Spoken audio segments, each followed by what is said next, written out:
Gemma, please, just let me do this, okay?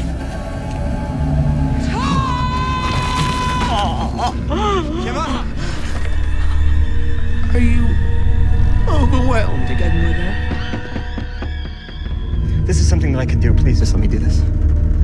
Gemma! No, stop digging. That's all you've done. That's all you ever do. You're either out here digging this hole deeper and deeper, or you're just letting time pass by, hoping that one of these days it'll all be different. But I understand. Digging is so much easier. That's what makes it dangerous. I've read a lot of other people's thoughts and feelings. I've seen a ton of theories and everything in between when it comes to an explanation of what this movie could mean, and I haven't yet found anyone that I fully agree with. This film hit me in a very similar way to Session 9 because of how much I see myself in the story, and I don't like that. Which is the exact reason I feel like I need to talk about this movie, because if I'm taking a guess, I doubt I'm the only one with these feelings. What am I? What is this? What am I in this? I've never heard such silence. Vivarium, as you already know, is a very weird movie. On the simplest level, it's about a couple, Gemma and Tom, who get trapped within an infinite neighborhood called Yonder, where they must then raise a baby to be released. And while some things are rather obvious, like the baby not being human, and the film taking the concept of a brood parasite like that of the cuckoo bird, which lays its eggs in other birds' nests, so the other birds will then have to raise their young, and applying this entire thing to humans, there are a lot of questions still left for us. Where are they? How long has all of this been going on, and how much of any of this is actually real? And while I love thinking about these answers and theorizing about the bigger world within this story, I see this film as being much more of a psychological allegory than anything else. All of it coming back to this one simple scene that is probably overlooked by most other people, but I have thought about this digging scene more than I have most films in the last several years, and have actually described my feelings of where I am at life in different times to people using the scene, and it's like they just don't understand. But I do, because I know that looking for an escape is far easier than confronting those problems in life. Stop! Gemma, please, just let me dig, okay? This is something that I can do. Please, just let me do this. Your dream home awaits here in Yonder, the last place you'll ever live. Are we sure about that? Please just line? read the lines. We have everything you could ever need here, from food to a lovely neighborhood, custom-made cloud-shaped clouds. Really? That's cool. Endlessly looping streets. Yes, we know. All right, whatever. People that pretend to...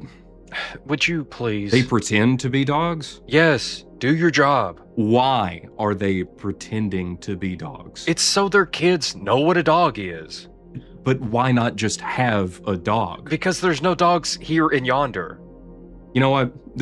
This was a mistake. I can tell already. Somebody called. You can get. No, you can't leave. No. I would imagine many of you would have the same reaction, because for the longest time, when I go in and check the deeper side of my analytics on YouTube, pet food and supplies are always at the very top for shopping interest of my audience. And I never really gave this much thought until recently, when Sundays for Dogs reached out wanting to sponsor a video. And I was honest with them, just as I'm being with you now, because I had to tell them that I don't have a dog. I haven't had one since my bully Roland passed away a couple years ago. But because I always try to take on sponsors that would actually be beneficial for y'all. We were able to work something out. So this way you can get 50% off of your first order of Sundays to get some high quality dog food delivered straight to your door. I get to help out all of the pups that are still in my life and tell y'all about my bestest boy, Roro, who I did have to be careful with what foods we fed him, which is why it's important to actually know what ingredients are in your dog's food. Sundays is very clear about what they use and why. Their beef option is USDA grade beef for the main protein source, and then boosted with beef heart and liver for extra iron and vitamins, as well as having quinoa, pumpkin, ginger, flaxseed, fish oil, blueberries, broccoli, parsley, and kale, all of it for very specific benefits to help everything from digestion to skin and coat health to joint support to oral health, and all of it being preserved with vitamin E and no artificial additives. It's good stuff for those good pups in your life, just like Magnolia here in mine. Did not plan on dog sitting. It just worked out that way for her to be here. So now she's here to hang out, which is fun because we haven't had a dog in the house in a long time. Your dog deserves a diet that's as fresh and nutritious as yours. Make the switch today to Sundays and get 50% off of your first order using my link, sundaysfordogs.com/poltergeist, down in the description, or code poltergeist at checkout. And thank you, Sundays, for sponsoring this video.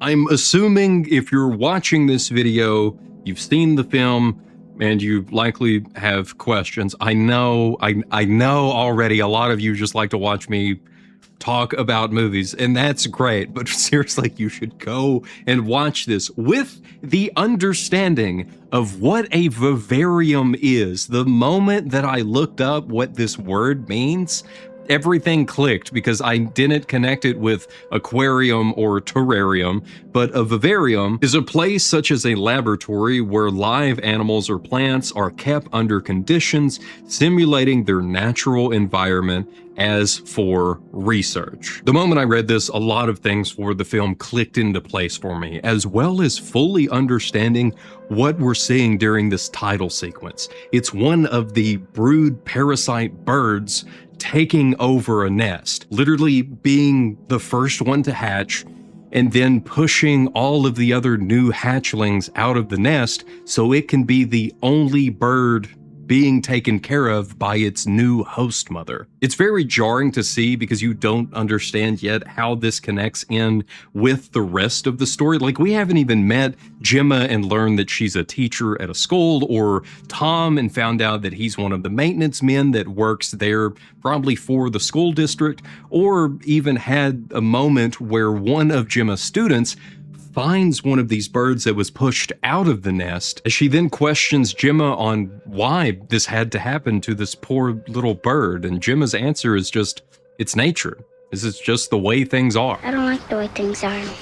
It's horrible. After this, we hear someone calling for Molly to pick her up from school, but she doesn't leave Gemma alone because Tom is actually in the tree. And he climbs down and sees the little bird and admits that it is very sad. So he digs a little hole for it and buries it, and then just completely laughs off the situation by doing an impromptu and Gemma even hits him, telling him to knock it off, and he's like, no, this is a serious moment. It's after all of this that seems almost disconnected from the main portion of this story that we then find out that Gemma and Tom are looking for a place to call home so they can really begin their life together. And even though they've yet to find the perfect place to settle down, they do have a meeting today at the office building of a new development called Yonder, with a man named Martin. Martin is a very odd guy, but so is Yonder. All of the houses are the exact same throughout the neighborhood. All of the pictures that we see, all of the little models, everything is the same, but Martin is persistent by telling them these houses are going quick, people are getting ready to move in, everything's almost finished, and we're about to open up. And today, if you have a car, we can go and look. Would you be able to drive to meet there today? Tom immediately says, no, I don't have a car, but Gemma answers honestly that they do. It's outside. They could go and take a look. Though, again, Tom is very hesitant. He's wanting to say something, causing Martin to cut in to let them know they don't have to go today. We can reschedule if that would work better with you. So we have Tom and Gemma taking a moment to just look at each other without words and recognizing that they did set aside this time to go and look at these houses today. And so they agree that they will go. Good. We're all happy then. This is Yonder, or at least what people driving by this new development would believe is Yonder. We'll see the actual entrance that they go through here in just a moment, but it's one of those little details that you blink, you'll miss it. The same way that we have completely missed how far they have driven. We weren't able to see outside of the car because all of the shots were so close to their faces this entire time. And all Martin said was that Yonder is close enough and far enough, whatever that means. I love this moment so much, and I had to go back and watch it multiple times because you just see the clouds go from normal everyday clouds over to these perfect little puffballs that perfectly fit this perfect little neighborhood. But the clouds specifically aren't mentioned until much later in the film, so if it's your first time watching, you might not actually notice the change that happens here. But it's just so neat of a detail. When they turn the corner, everything just shifts, and you know that this is the moment when everything has already changed. It's too late for them to go back, and why would they? Because Martin is already out of the car when they pull up to house number 9, ready for them to see their new perfect home. And while I'm not exactly sure, I do like to think that this is a reference to Inside Number 9, since the house is named 9, and that's the same way they do everything in that show, which I do plan to cover more of in the future. But first, we have to cover more of this house, which is just a house. They walk in and they look around in the living room, and they think it's a little odd because there's a painting of the house they're in with the 9 and everything on the door in the living room. But the way Martin presents it is that this here is a living room, a place to live, where memories will be made as a family. And they're just like, yeah, sure, okay. And then he leads them off to the other rooms in the house, I'm sure telling them the same things in each one of the rooms. This is a dining room where people will sit and dine, and memories will be made. This is a kitchen where food will be cooked, and memories will be made. This is a laundry. If you ask me, Martin's doing great on selling them this house, but he continues doing this all the way to upstairs until one room really catches their attention because it's not cookie cutter like the rest of it. It is specifically already set up for a baby boy. And Martin explains that it's because the homes here are not starter homes. These are forever homes. This will be the place that you can raise a family. And then he asks them if they have kids. No, and not yet. No, not yet. Martin has already been odd throughout this entire thing, but it's this moment that catches them and all of us off guard, because it's like, how do you respond to that? Do you just leave and get in your car and be like, if this is the guy they hired to sell this place, I no longer want to be anywhere near here. But in another moment of not asking questions, because sometimes people do weird things for whatever reason, that just happens, they follow Martin down the stairs and to the backyard, where they also look over the fence to see the other backyards that are the exact same, causing Gemma to wonder when other people are going to move in, but she doesn't get an answer because Martin is just gone. It's one thing for him to have walked to another room, but his car is also missing. They didn't even hear it start up or drive off. It's as though he just disappeared. On the bright side, this means they get to leave, even though this seems almost like one of those neighborhoods that you drive into and need a map to get out of, which is almost exactly what happens. They get in the car and find themselves going in circles, constantly passing the same house over and over again, until Tom tells Gemma, "Let me drive, because clearly you're taking us in circles." Even though she's like, I'm clearly not. I have taken different turns. Some reason we keep ending up here every time. But what's the harm in it? But even with Tom driving, it's still the same thing. It doesn't matter how far they drive, what turns they take. They always end up back in front of house number 9 until late that evening when they run out of gas right in front of the home again. They get out of the car screaming for anyone to come and help them, but of course it's just them here trapped within this seemingly endless neighborhood. But luckily they remember that earlier when they first arrived, Martin did offer them some champagne and strawberries, and it's still in the fridge.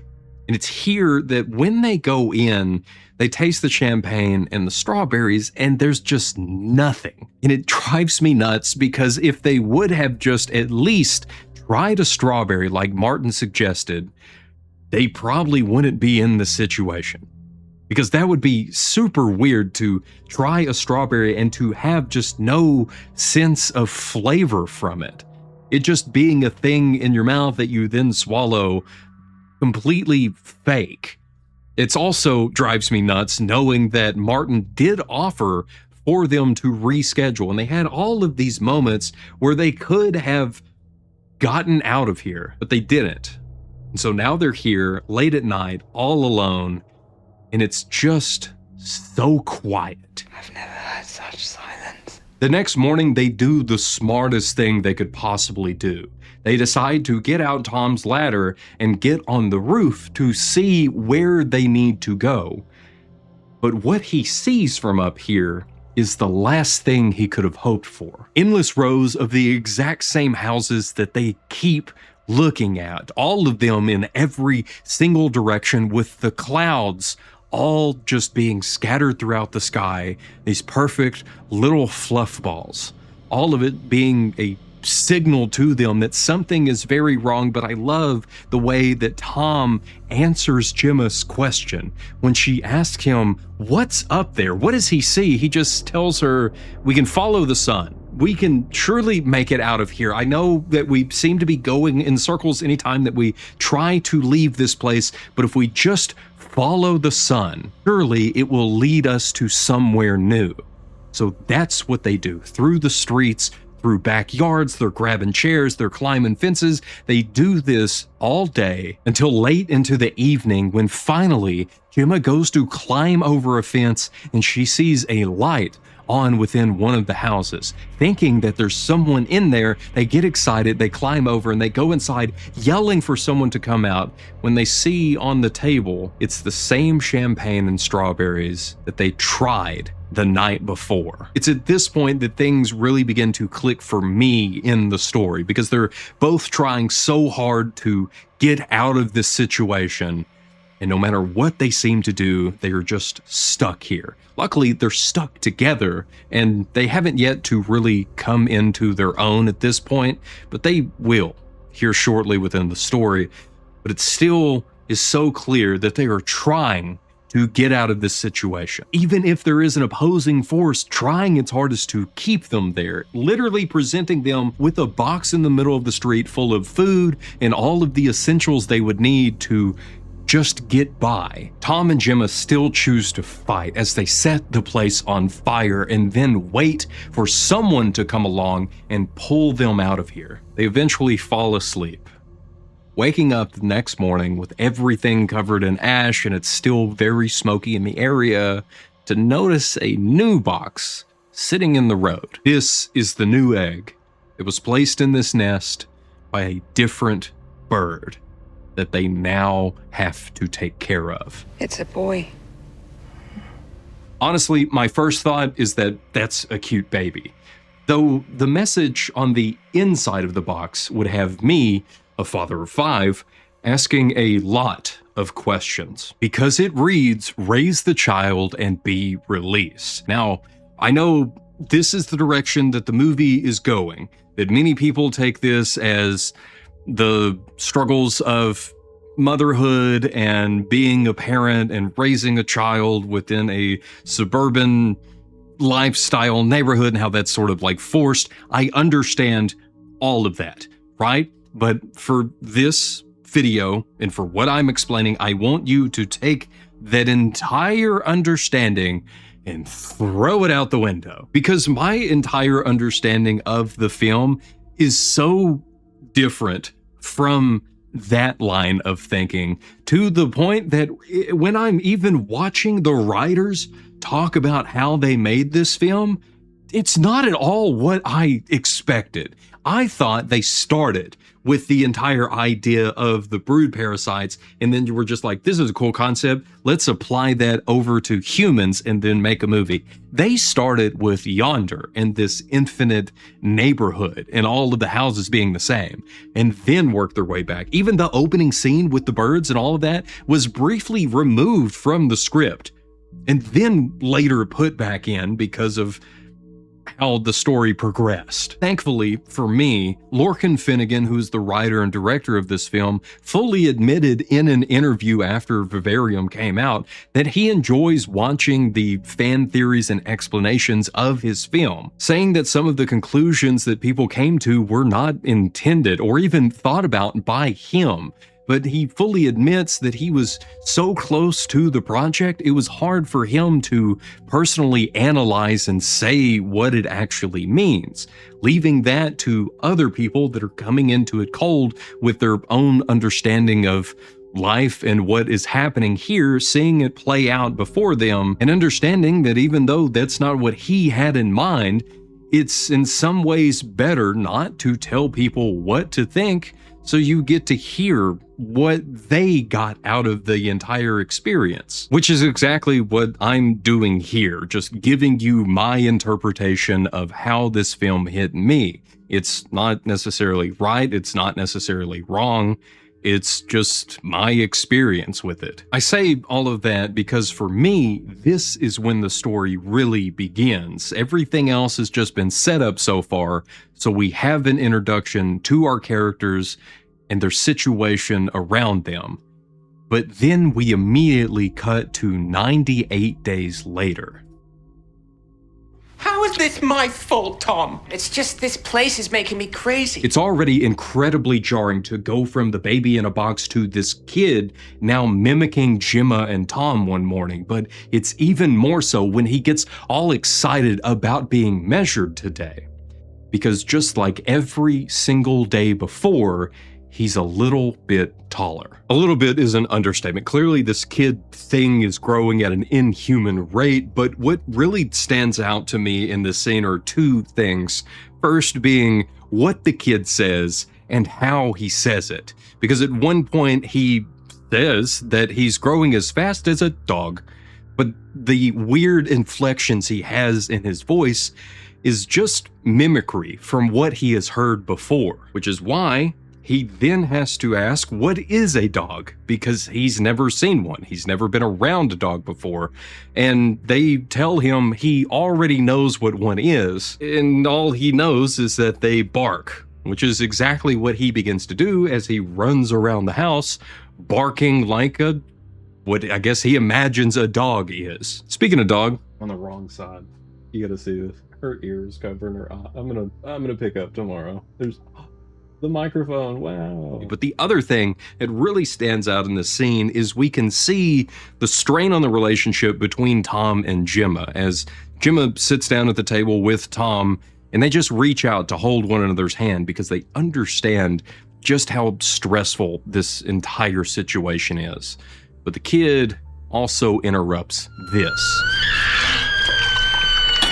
Yum, yum. I know so many people hate this kid because of just how annoying he is through the movie, but you have to remember the kid is technically a baby. It's only 98 days old, and this is exactly how babies go about doing what they do. And it also makes me wonder if this is another thing that Tom and Gemma have done in the past. But the thing is, when the kid screams, he does get what he wants. Like, they all know exactly what it means and what they need to do next.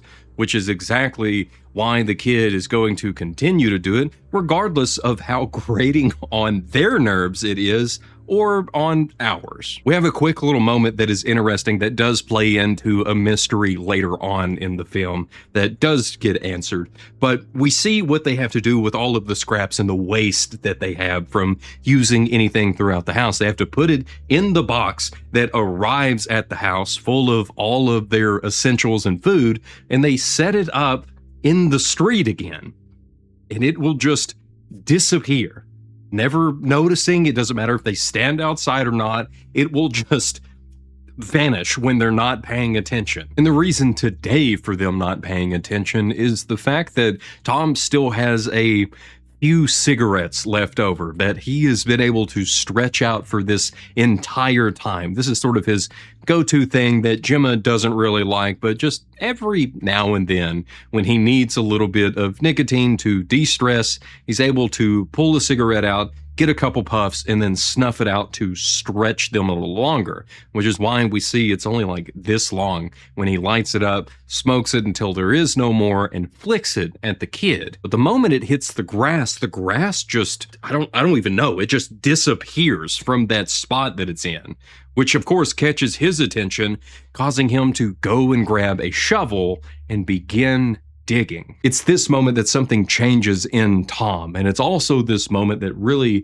caught my attention and has had me thinking on this film for so long after, because it seems so simple of a task and almost meaningless, but at least it's something. This is something that I could do. Please just let me do this. And he did. All day long he dug because that's something he could do, to where he didn't have to deal with the kid or worry about what happens next or think of anything else other than getting the next scoop of dirt out of this ever-growing hole in the ground. It's here that the rift between Tom and Gemma really begins to form, because Tom has found his way out of here. Whether it actually gets them away from this neighborhood or out of this weird situation that they're trapped in no longer matters, because he has found his own escape to where he doesn't have to think about everything else that is going on around them, versus Gemma, on the other hand, that is now left alone to raise the kid and actually confront everything that is happening within the home.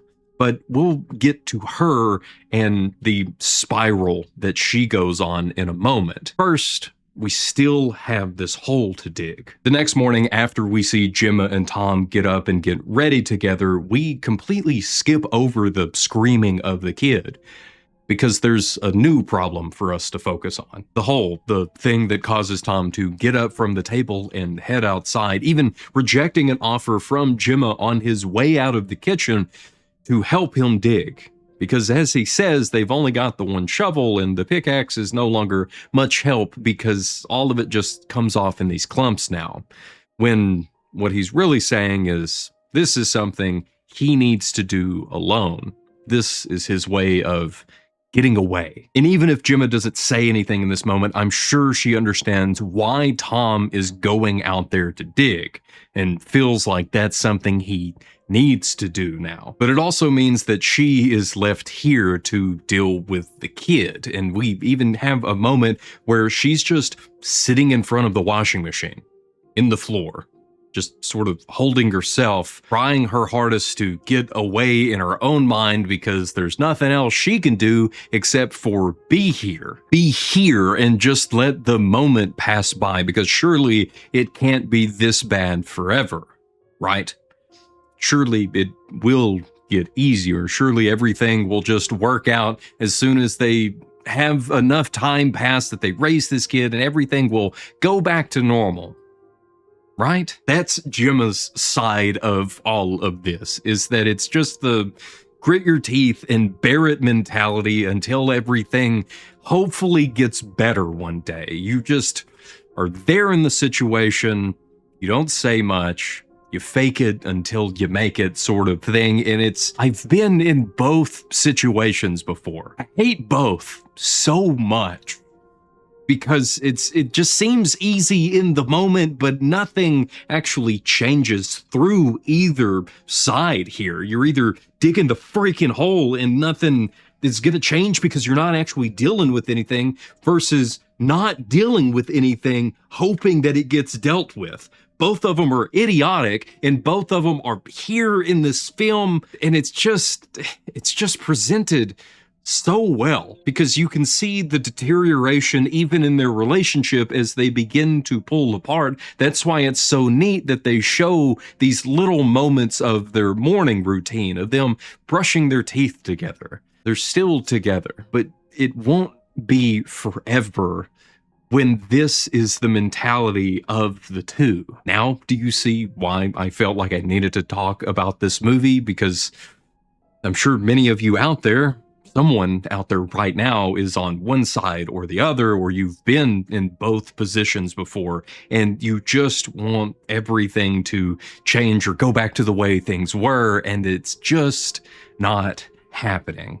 So you're either gritting your teeth and bearing it, or you've found something that you can just use to get away. But as far as Gemma and Tom go, they now have their routine. Gemma's going to be forced to stay inside to deal with the kid and everything else here in the home, while Tom goes outside to dig. And even the kid has a little bit of an odd routine between screaming and getting his way and, forcing them to do every single thing that he needs them to do, including the measurements and the mimicry. He also has a TV show that he has to catch up on. It's a lot to watch, especially if it's dark in your room and you put everything up on the TV. It's a lot to take in, and it's a really neat shot. But it's one of those things that just isn't really explained. We understand that this is like some sort of alien information coming to the kid, and he's just taking it in like it's some kind of cartoon that's entertaining him while he's here, which means that Gemma and Tom do get a break from him, but we have no idea, just like they have no idea, what exactly he is taking in from this show. All we can really be sure about is that he often does this late at night, with the TV having this weird vroom, vroom sound going on, causing Gemma to go outside and to sit in the car and just be by herself for a little bit, until Tom finishes up his digging for the day, or night at this point, and joins her. They sit for a moment until he bumps the radio, causing the car to kick on and them to realize that the battery's still good, which means they get to listen to music from outside of this place, because by my understanding, they don't have any entertainment. They don't have anything to do other than take care of this kid. So this is a huge moment for them, which is why they have to get out and begin dancing in the street, which also gets the kid's attention. He watches them, confused about what exactly they're doing, probably never having seen them be so joyful. And so he decides to join them, jumping up and down and running around until he runs a little too close to Tom and trips him, causing Tom to fall back and hit his head on the curb. The kid doesn't understand what he's done. He just continues jumping around until Tom walks over and picks this kid up and just slams him on the ground. He then storms off back inside, now having the fun come to an end, and again, leaving Gemma to deal with this kid, who doesn't seem to be hurt at all from being thrown.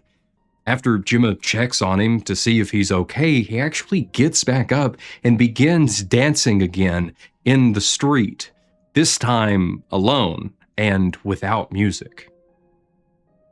It's just after this, Gemma tucks him into bed, doing her best to explain that sometimes people just need to be alone, but the kid just has this look of not understanding at all, causing Gemma to give up on the situation, walking out, turning the light off, saying goodnight, to which the kid says, "Good night, mother," and she has to remind him that she is not his mother, It's as she shuts the door, the kid begins to scream again. Gemma flings the door open, grabbing onto the kid, asking him, what does he want? What's the problem? We fed you, we took care of you, tucked you into bed, and now you're screaming? What is the deal? And the kid's response is just, ugh. Just let me do this, okay? This is something I can do. Just please, Gemma, let me do this. I mean, what a line to use and to mimic and to throw this back in her face at this time. It's so good for what is happening in this film, and it's also so awful at the same time. At this point, she storms out of the room. She's no longer dealing with this kid, calling him disgusting and just leaving him there. And it's interesting because the kid also doesn't continue to scream, just completely goes quiet. It's the next morning, though, that we see the change and that rift grow a little more between them as they're brushing their teeth, still together. But when Tom goes to spit, Gemma is paying attention and she playfully spits at the same time he does, and he just completely ignores it. You see the smile on her face from wanting to just have a moment with him completely fade away. And it doesn't stop there, because when they sit down at the breakfast table, we again skip over the moment of the kid screaming for food so we can have them talking. As she looks at him and questions if he feels like he's making any progress on the whole. And instead of even having a conversation, he just says, yeah, and then grabs his plate, stands up and says, I'm going to get back to it, and leaves to go continue digging. Because again, digging is easier than dealing with everything going on in the house. Which is why when we see Tom finally come inside for the evening, he goes to knock on the door, but hears Gemma through it attempting to lay the kid down. And instead of going in to help, he chooses to just walk away. It's really weird hearing what is being said through the door, because it's becoming so difficult to tell the difference between what Gemma is saying and what this kid is mimicking, using her voice basically to say everything she's saying back to her. But what Tom hears through the door here is not what he continues to think about that night. Instead, it's what he heard at the bottom of the hole, the same thing that wakes him up in the middle of the night as he rushes downstairs to find the kid with the TV on, blasting again this very weird, I mean, I really don't know what to call it. It's just like this, I don't know what to call it. It's like this weird ink blot thing that then comes out of the screen. It feels so stupid. That then changes and slowly like moves and regrows. It's very odd. I assume it's like a TV show because that's how the kid treats it, like you're turning off his cartoons or something, because the moment Tom picks up the remote and shuts the TV off, the kid immediately turns it back on. And then Gemma does the same thing, and they go through this multiple times with the kid saying, no, I'm watching this, and they're like, no, you're not, until Tom just gives up, causing Gemma to ask, what are we gonna do with this? And he shrugs and goes back to bed, not caring anymore about this situation. But this was the last straw, because it's the next morning, hearing the kid scream again because he needs breakfast, that the moment the spoon is in the bowl for him to be able to eat, Tom walks over and chunks it at the wall. The kid begins screaming again until Tom grabs him and picks him up. I'm locking it up. I'm gonna start it. I know what you're thinking, finally, right? Like they're taking action against everything that is going on instead of just sitting and letting time go by. Instead of going out and ignoring the problem by digging a hole, they're actually doing something, because Tom's reasoning is that if these people that gave them the kid, or the beings that gave them this thing, want it to survive, they will come and get it. After all, he is locking it in the car outside to where the kid would then be next to the street, the same place that the boxes get dropped and picked up. So surely whatever way they have to get the boxes, they would be able to get the kid. The only problem is he didn't talk about any of this with Gemma. He's just doing stuff without actually involving her in the solution, which is why the moment he shuts the door, she is running out to him to get the kid out of the car, causing Tom to grab her, saying no, and drag her inside, throwing her on the floor and getting on Tom, telling her that she can't take care of it any longer. It is not a boy, she is not its mother, and they need to find another way to get out of here instead of constantly dealing with this thing. It finally clicks with Tom, what she has been saying this whole time, that he needs to get off of her. He's hurting her. Why would he do this in the first place? So he moves to the side and they both sit in the room for just a moment as he continues to explain that we can't take care of this thing. This isn't the solution that we need. We need to just stay in here and leave it outside. We don't know how much time passes with them sitting here, just listening to the distant screams of the kid in the car, and Gemma eventually questions Tom on what if they don't come to get the kid? Are we just going to sit here and watch him die? Which Tom has to correct her. It's not human. It's not a person. It's not a boy. It's just a weird being that we're having to deal with. But what I love about this moment is everything that is not being said. So far, they've just said a bunch of stuff that they both already know, but they haven't actually told either of them how they feel in this moment or the thoughts that they've had for the last several weeks or anything that would help either of them. It's just another way for them to be in this moment together and so far apart at the same time. It's all of the words that are left unsaid that have Gemma making a choice without Tom as she rushes to save the kid from the car, causing the gap between her and Tom to become so much wider than what either of them ever would have imagined before this moment. Because regardless of what is happening within the home or within his relationship with Gemma, Tom still has his hole, a hole that is so deep now that he's having to use his ladder and a bucket and string to crawl all the way down to continue digging. All of it without Gemma or the kid, who strangely begin to bond at this point. Even the moment that Gemma pulls the kid from the car, she specifically says that he, talking about Tom, won't hurt you anymore. And then we see them that night as she's laying him to bed, and it's no longer just another day. It's no longer just a routine.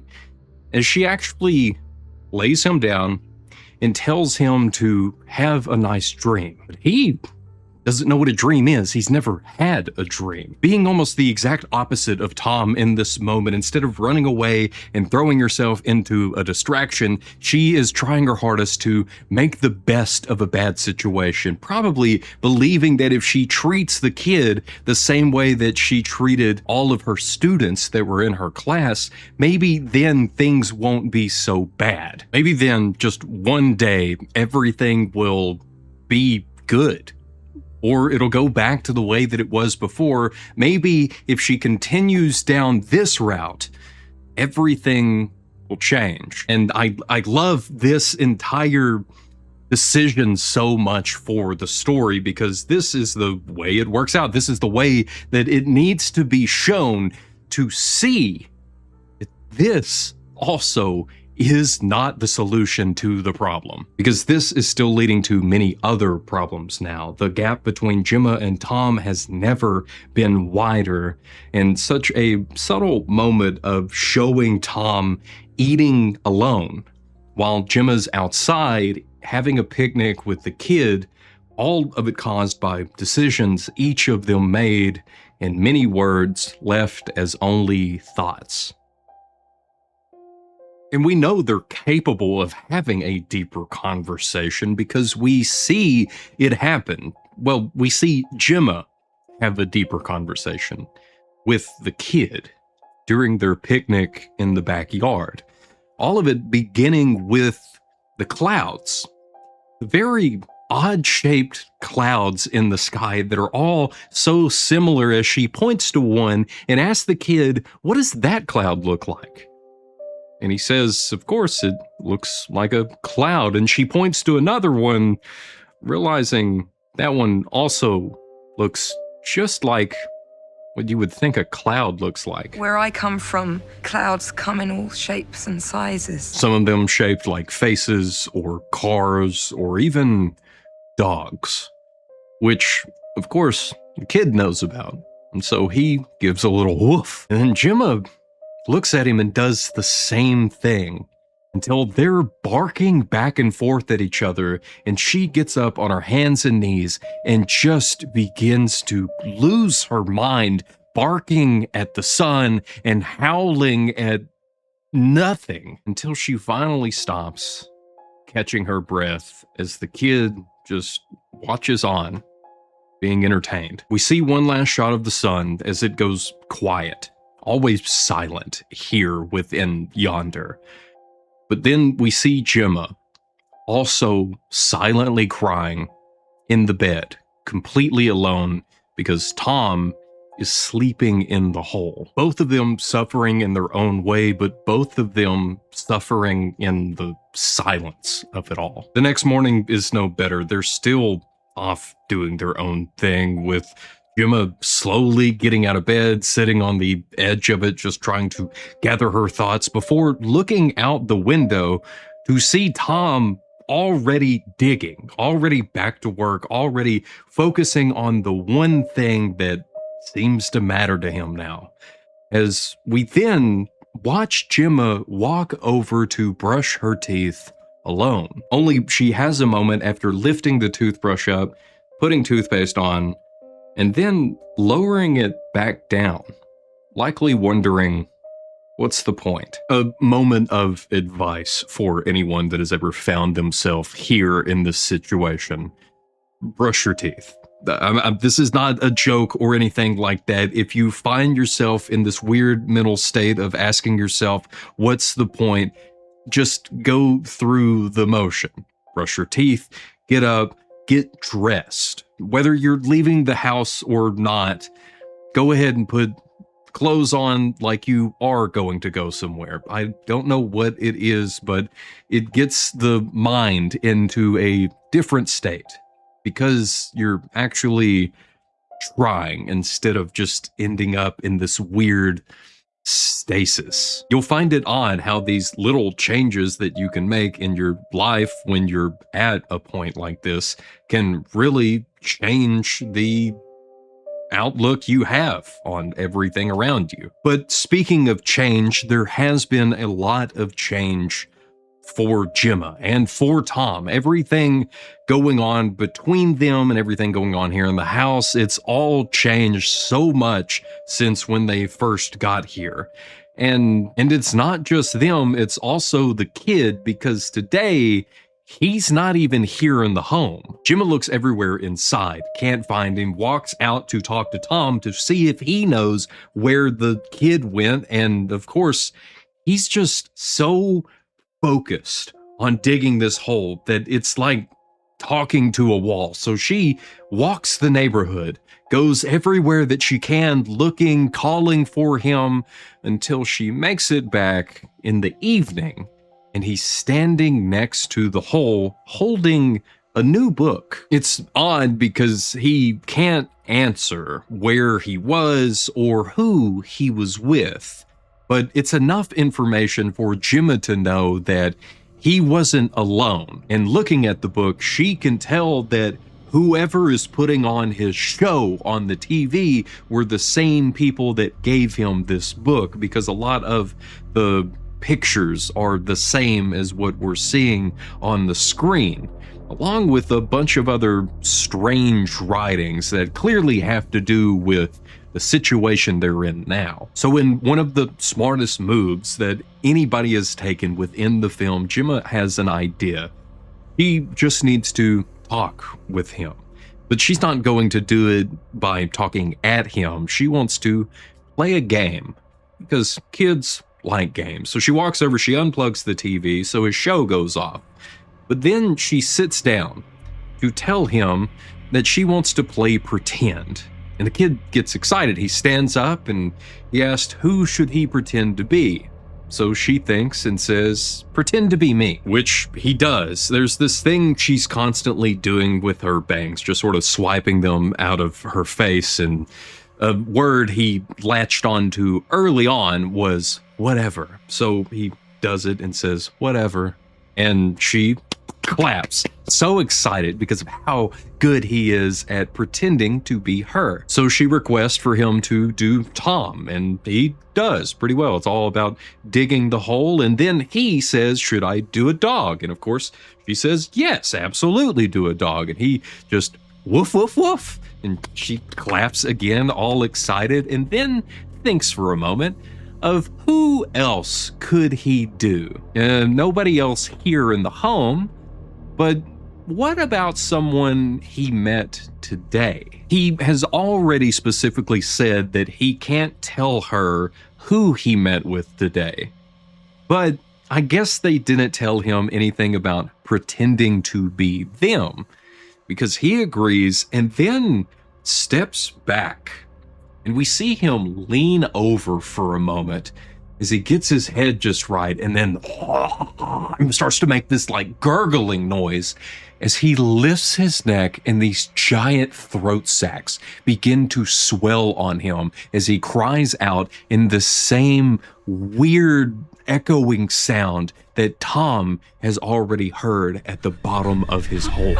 Are you overwhelmed again, Mother? It's this moment that fully breaks Gemma as she begins scooting back, staring at this thing in front of her, not really knowing what to say, but she knows to tell it that she is not its mother. So again, this boy says, are you overwhelmed? And she looks for the words and says the only thing that she wants more than anything else, and that is to go home. To which this boy says, silly mother, you are home. As we then cut to black and make another skip here in Yonder. Now you would think that after such an intense moment that Gemma just had with this thing in front of her, that it would lead to some change. Maybe she would go and get Tom and they would grab the boy and throw it back in the car and wait for whatever to come and get it. Like, find another way to get out other than continuing doing what they're doing. But that's the hard way to do things. And as we already know, Tom has fully given up. The only thing he is focused on now is digging. So instead of fighting back or looking for her own way of escaping the situation, she just continues doing what she's doing. Taking care of the boy, who has grown significantly and can hardly be called a boy based off of looks anyway. And also, based off of looks, it's clear that Gemma has become more of a servant to the boy.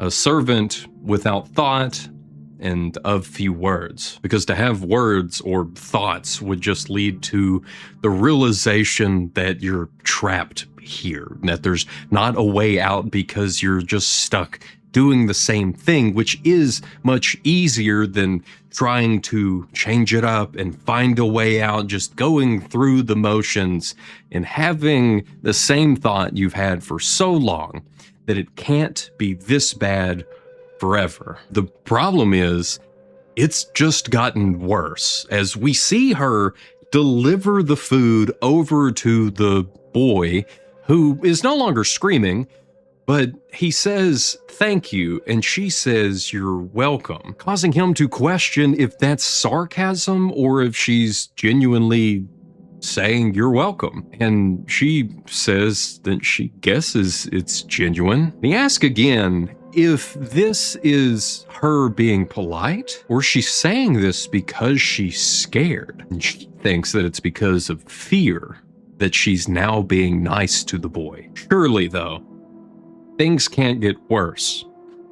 right? Well, things can definitely get weirder, that's for sure, as she still has no grasp on how this infinite space works or how the boy is able to disappear and reappear so quickly. And neither does Tom, because while him and Gemma have reconnected a bit, he has nothing to do with that boy. As we see again that so much has changed here within the home, because not only do they not eat together anymore, but Tom won't even leave the room, causing Gemma to walk over with her food at nighttime, knock on the door, and him to let her in and then block the door again with the chair. And we have a moment with them just sitting on the bed together, which is nice to see for them after everything that they've been through, but Gemma admits that she should have let him kill that thing out there when it was still much smaller than what it is now. But that has already passed, and now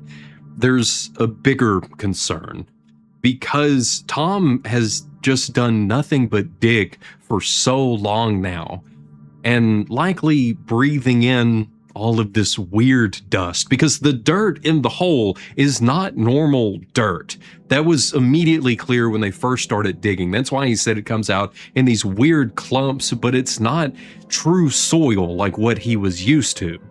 So there's no telling exactly what it's made out of or what he's been breathing in when digging this hole. But what we do know is that the food doesn't have any taste and may not have any true nutrients to it, because we see a moment of Tom getting into the shower and all of the bruises across his back where his body is really beginning to break down. But regardless of everything else that is going on, it doesn't stop him from digging this hole. Even when his ladder is no longer tall enough to get in, he finds a way to strap extra boards to extend it a little more so he can continue digging until he finds something. The face of someone within a body bag is the only thing that fully breaks him from wanting to dig this hole, causing him to climb all the way up and out, just in time for Gemma, who is lost in these infinite streets, to begin calling his name. And using the last bit of strength that he has, he cries out for her, just enough for her to follow his voice, even with the echo and everything, back to where he has collapsed on the sidewalk. Gemma rushes to his side and grabs him, worried about what is happening, but she already knows that his body is failing him and has been for a while, so she tries to help him up and walk over to the front door, but it's locked. And even through the window, they can see the boy sitting there on the couch watching his show. And as they call for him to unlock the door, even looking over at them and going right back to his show, leaving them to have to sleep in the car that night. It's the next morning when Gemma comes to, just before the boy leaves the house to go about his walk, likely to meet again with the other beings that are somewhere here in the neighborhood. She runs up to him saying, "You have to help us. You have to help Tom. You have to do something. We can't just let him die." And the boy's response is chilling. You know, maybe it's time he was released. It's here you begin to realize that the instructions on the inside of the box may not have meant exactly what they thought. Raise the child and be released. Because Tom's getting out of here finally, after everything he's been through, after everything that they've had to struggle with, after all of the digging he's done. But he isn't getting out of here alive. He spent nearly 2/3 of his time here in Yonder just digging, not dealing with any of the problems that he had in life, not helping Gemma, not raising the boy, not doing any of that, just digging because he said that's something he could do. And he did it until his body fully gave up on him, to the point that he wasn't even able to get up off of the sidewalk and laid there with Gemma for the entirety of the day. And in the end, all of this digging, all of this stuff that he didn't benefit him at all. It actively made him worse the entire time.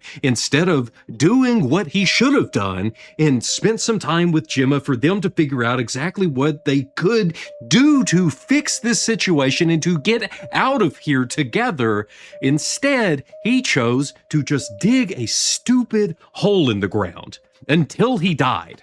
Literally, that's what happens. He's here, he gets out of the hole, he's too sick to go anywhere, and he dies in Gemma's arms, and leaving her with a memory of another thing that they don't have here. You remember the wind? Even something as simple as the wind would be so nice here. It would at least have some sound to it, but we know there's no sound here. And there's no wind, because wind brings change. And that's something that they can't have. And I know what you're thinking. There's clearly a lot of change that happens here in the film. The boy changed the most, from being just a little bitty baby in a box all the way up to a fully grown man. And then Tom and Gemma, their relationship changed multiple times between each other and between the boy and just between everything that's going on here. And Tom also clearly changed to the point that he was physically unable to even get up anymore. The problem is, for Tom and Gemma mentally, they haven't changed until this moment. All the way back in the very beginning, Gemma was very clear with the little girl that this is just the way things are. Even if they're terrible, this is just nature. And Tom, the way he saw it, he recognized that it was bad, but he still dug that hole to cover it up and then just joked it off like it wasn't something he really needed to think about. Here, though, in his final moments, sitting with Gemma, he admits that she is his home. She is the one place that he can feel comfortable, that he can feel like himself. Out of everything that happens, this is the one place that he really wanted to be. Finally, for the first time, opening up and having a serious conversation about how he feels. But it's too late, as he takes his last breath and leaving Gemma to still deal with all of this by herself. But it doesn't fully hit her until the boy returns with a new box, as he hands it to her, and she pulls out this weird tarp. But the moment she unrolls it, she realizes it's a body bag for Tom. She begins to cry and can't catch her breath. She's hyperventilating. She's struggling with every bit of it, just looking at the boy who is mimicking her so perfectly that it is difficult to tell who exactly is making these gasping sounds. When she finally does catch her breath, we see the boy grab Tom, put him in the bag, and then shrink it down to his face, dragging him over to that hole that he has spent so much time digging and just dumping him in the bottom of it. And then just walking away like this is a normal, everyday occurrence, leaving her to sob next to the hole. And I must say, before things get really weird, Imogen Poots and Jesse Eisenberg's performance in this film is so good. All of the little moments that they share, the little facial expressions, the times they're not even saying words to each other, but you can fully understand what the emotion behind the scene is. It's all amazing. Even all three versions of the boy do really well. Yes, I'm including the baby. They all do amazing in this film. And while the acting is very good from everyone, the writing really brings this together, because we have all of these high points and low points in the way that the story is being told between these really insane moments of the boy and everything that's going on, and these really deep moments of just expression from our characters and seeing the mental strain this place has taken on them.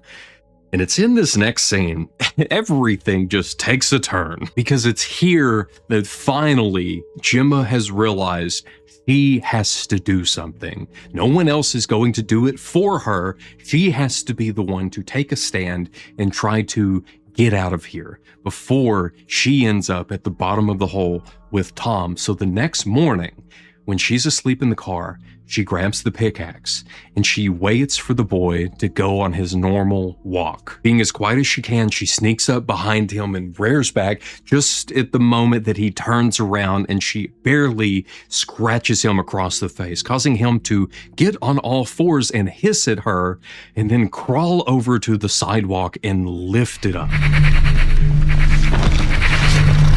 This is how he and all of the others are able to get around without being seen, and is also the reason that I take this as much more of a psychological metaphor than anything else. But whether this is real or not, Gemma has made up her mind and chases after the boy. Using the pickaxe to hold up the sidewalk, she dives off into the hole and then slides a little too far into a different room. A room that looks a lot like the same house that she has been in for so long, and there is another boy sitting here on the floor watching that same show, but when she slowly crawls over to him and reaches out to touch him, it's a different boy, causing her to scoot back. But the boy doesn't seem to really care. He just goes back to his show. After all, that seems to be one of the most important things for these boys to do, to get their information. The way all of this is shot is just so close to Gemma's face as she stands, and we're just like right here up on her, even as she walks over and sees another woman sitting at the table. They make eye contact for a moment, but don't say a word to each other. In the shock of all that is happening here, what difference does it really make if there's another person? They would still both be trapped here or somewhere like here, just as Gemma is right now. But it's this moment where she's standing here just looking at this other woman that she begins to sink through the floor.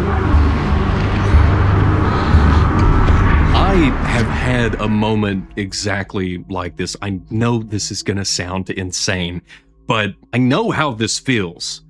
It's one of the most intense memories that I have.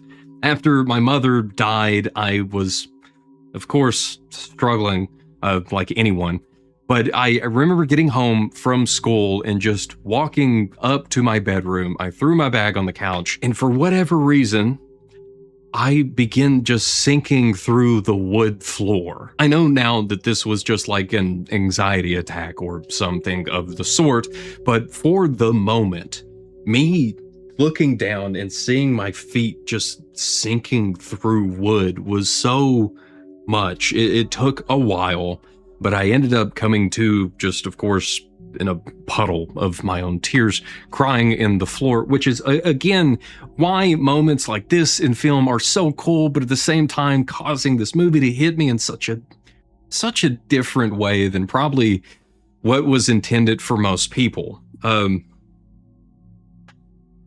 This is why I like scary movies so much, because you couldn't put this in a comedy and it have the same effect on someone. You couldn't put this in any other kind of film and for it to really connect in the way that is meaningful to people. But for as cool as I think this moment is, it doesn't end here. As the moment she falls through into a new room, this one being lit by green, we see a moment that has already happened for us with our boy. This boy here is watching his host parents in an intimate act, as she is then sucked away underneath the wall this time and falls into a shower, where when she gets up, everything being lit by blue here, she finds someone, another man, that has taken his life in the bathtub. As she falls back, grabbing onto the shower curtain, she then tumbles down the stairs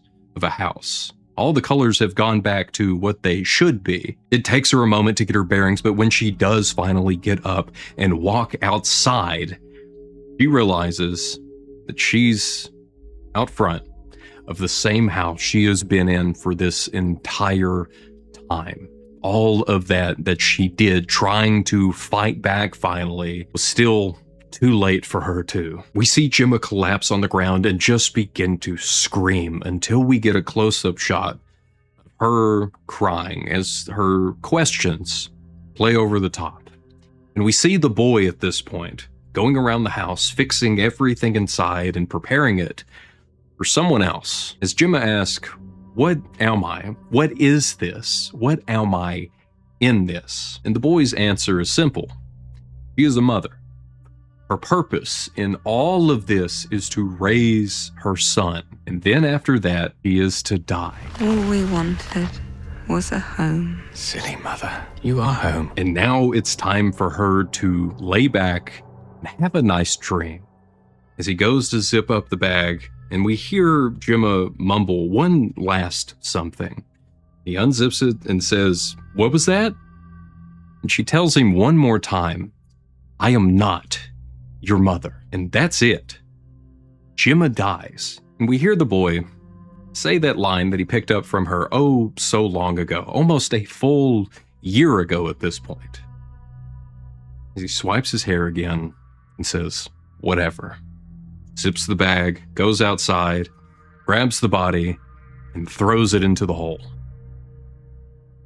Then, in one of the only useful things he ever learned from Tom, he shovels all of the dirt back, the grass reforms, and all of it is as if nothing ever happened. We then see the boy put gas in Gemma's car and leave Yonder, headed back to the office to meet with Martin and to take his place, so this entire cycle may continue. Now finally, after all of this time that we have spent with our boy, he finally has his own name. As we then see old Martin die in the chair, and new Martin walk over, get a body bag, lay it out, put the old Martin into it, and then roll it up into just like a sleeping bag and put him into one of the drawers behind the desk and close it, as he then sits down, ready for the next couple to come in looking for their home in Yonder. An absolutely insane film and very depressing ending. It didn't work out at all. And I think that's the reason that I like this so much, because that's how it should play out. If you're stuck in this one mindset of either trying to find a constant escape and not dealing with your actual problems, or being just there, letting your problems control your life, hoping that one day everything will be better for no reason of your own, it's just going to end badly. There's not a reason that either of these two ways of thinking and living life should end in a good way, right? We can hope that they will end in a good way, but if you're not actually going to make a change, if you're not going to find a way out of the situation, if you're not actively trying to do something about all of these issues and problems and the situation you have going on in your life, it's just going to stay the same. That's the truth of it, and that's the reason that I love horror movies and I love this movie, is because it is so honest with the way life actually goes. One of my favorite quotes of ever that I always have to remind myself of is that nothing changes if nothing changes. That's this movie. That's these characters. Nothing changed because they never decided to change.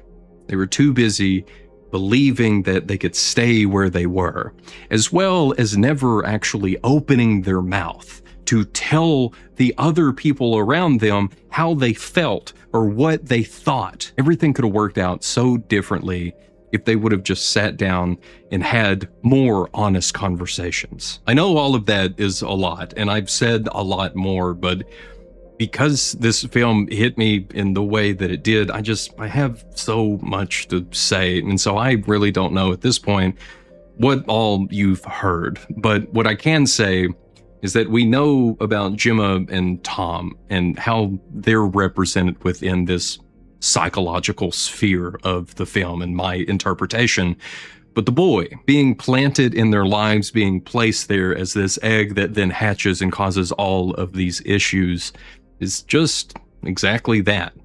An issue, a problem. It could be something as simple as financial, it could be something family related or work related or whatever is going on in anyone's life at any time. There's always something going on in all of our lives. And it's just this little thing that ends up here that then slowly grows into a bigger and bigger problem that we have to deal with. And if we don't, it just gets bigger. So one last time, I just want to remind you that you're not alone in your feelings. Yes, life can be very difficult at times, but that doesn't mean it can't change for the better. That change, though, doesn't happen on its own, but it also doesn't have to be all at once. Baby steps, little things here and there add up and can make a very big difference. I know it's hard to believe now, but your future self will thank you for those changes and for not giving up. I really am glad that you're here, and I do hope that you now understand why I felt I needed to talk about such a weird film in a very serious way. And even if you completely disagree with my interpretation of the film, I thank you for being here. And as always, thanks to the channel members for helping to make a video like this possible in the first place. This month, I will have posted more content than I did all of last year because I have very cool people here to support me. So again, thank you. And yes, I am including the new podcast, Let's Split Up, in that amount of new content. King News, me, Crowmudgeon, and myself have already published over 10 hours of new stuff for y'all to enjoy, just as I hope you enjoyed this video. Thanks again for listening to my ramblings, and I do hope and pray that all of you have an extra blessed day, and that you would take my hand, knowing you aren't alone, so I can see you in the next one.